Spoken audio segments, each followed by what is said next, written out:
Welcome to musicmovement.com, and today we are going to talk about selling 1,000 records your first week out. Now, it may not sound like a lot of records, but when you're an independent artist, it can be pretty good chunk of records sold your first week. You know what I mean? Obviously, if you're a major or middle to major, maybe you're already selling 10,000 records a week or whatever. But for a lot of indie artists, selling 1,000, your album is first out, the first week out, would be fantastic. And you could actually probably chart Billboard selling 1,000 records. You'd probably chart on the Heat Seekers chart, which would be really cool.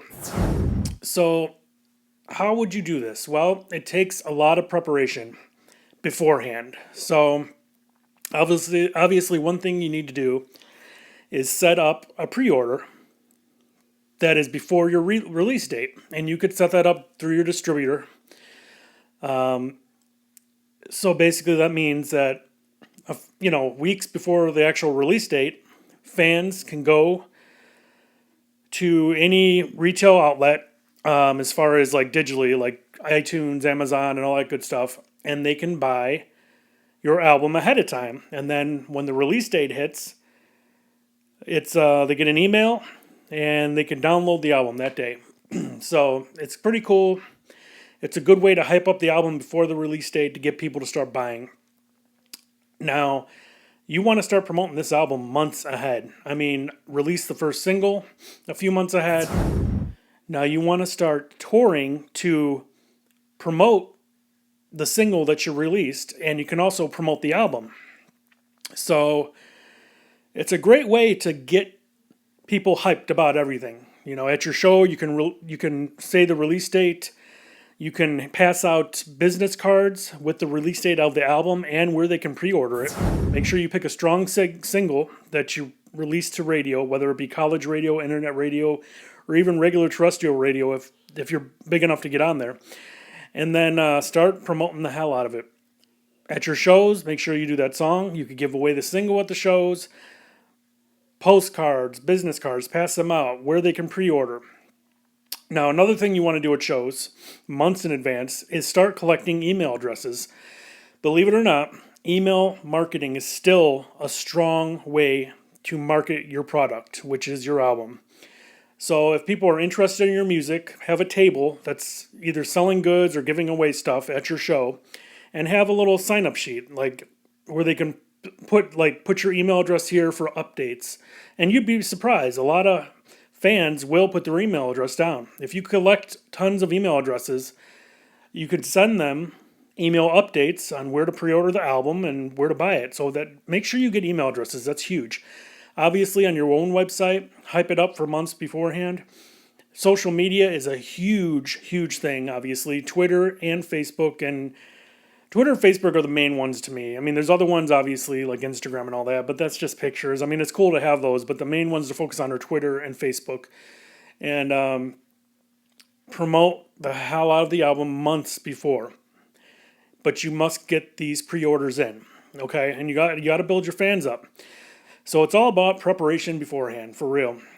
You could start doing interviews slowly. Obviously, you want to do the most interviews the week before or the week of your album release, like with newspapers, and try to get the press to come out and review your show. A lot of times, a lot of free press type papers will just mention your album release as long as you have a show going on. So if you have a show or a release party going on, that's news to them. I mean, just tell them, my release party is here. That's another thing. Have a release party. A lot of artists don't do that these days. Have a release party at a local club or bar. Perform. Have giveaways. It's another way to get awareness of your album. So it's very important to do all this, but it's all timing too. You got to prepare for months. You just can't sit there and record an album and be like, I'm dropping it tomorrow. It's not going to work like that. You have to prepare. You have to build your fans. And touring is the way to build fans. You have to get on these shows. It's just the most important thing. It's the way it's basically a commercial for your product, performing live. So you can't just the fans aren't just going to come to you. You have to draw them in. Make them want to hear your music. And you can, a lot of times you could catch them at shows because a lot of fans at shows are drinking, they're having a good time. And if they like one of your songs, they're in the mood at that point. So they'll walk over to your merchandise table because at that point they just heard your song, they're in the mood for you. The next day, they'll probably forget about you because they got to go to work. But catch them at the shows, get the email address, give them free stuff. Maybe they'll even buy stuff depending what kind of merch you have at your table. So the shows are very important, and it shouldn't be too hard. If you prepare long enough in advance, and if you already have a fan base especially, it shouldn't be too hard to sell at least 1,000 records the first week your album comes out. Please just listen and do things correctly. You will find each album is easier than the last because you know what to do. So now if you want more excellent tips on how to release your album from start to finish, visit our website at www.yourmusicrelease.com. Pick up the ebook there, download it. You can even print it. You could read it on any device, Android or Apple device or Kindle, all that good stuff. So do that. Subscribe to our YouTube channel, and we will be bringing you much more in the way of music business tips and advice. Thank you very much. See you soon.